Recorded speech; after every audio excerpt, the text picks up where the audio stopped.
Znači Mr. Nelly i ova pesma je posvećena za sve one koji su bili jako zaljubljeni i na kraju jako povređeni.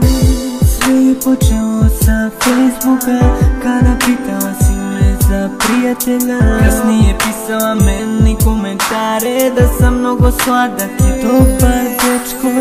Dopisivanje izgledalo ovako: čao, čao, odakle si, kako si, koliko godina imaš, može li tvoj MSN da se vidimo na kameru, mala je. Da skratim priču, bili smo već zajedno, već mjesec dana se mi čujemo. Stalno smo šetali, mnogo smo se volili, jedan bez drugog nismo mogli mi. Kada je trebalo stvari se meni kupiti, zajedno smo birali, nismo se odvajali. Iako te zavoleo, u mome srcu bila si, ti si ona mala koja večno bila.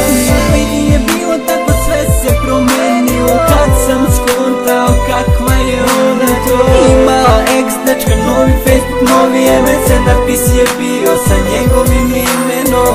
Nisam ni sanjao da će se to desiti, jer sam sa njom bio iskren u ljubavi. Nisam je varao, nisam ni lagao, jer sam želeo da bude ona sa mnom. Mala ljubav,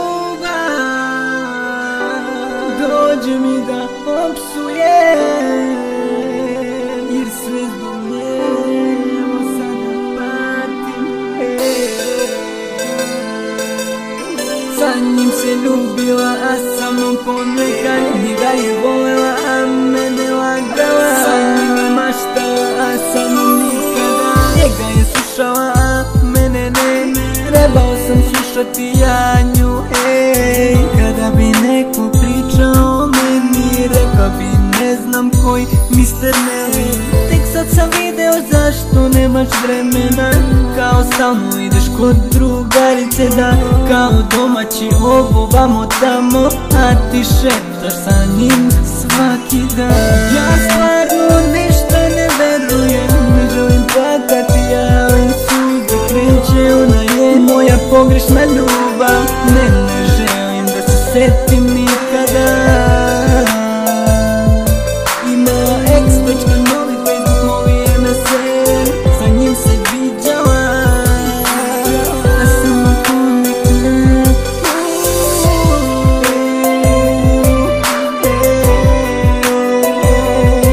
Zašto baš uvek ja, na to nasedam, a što je najgore, kao nego su čemu je reč, kao da ništa nije bilo. Ti si, brate, nevinaš cen,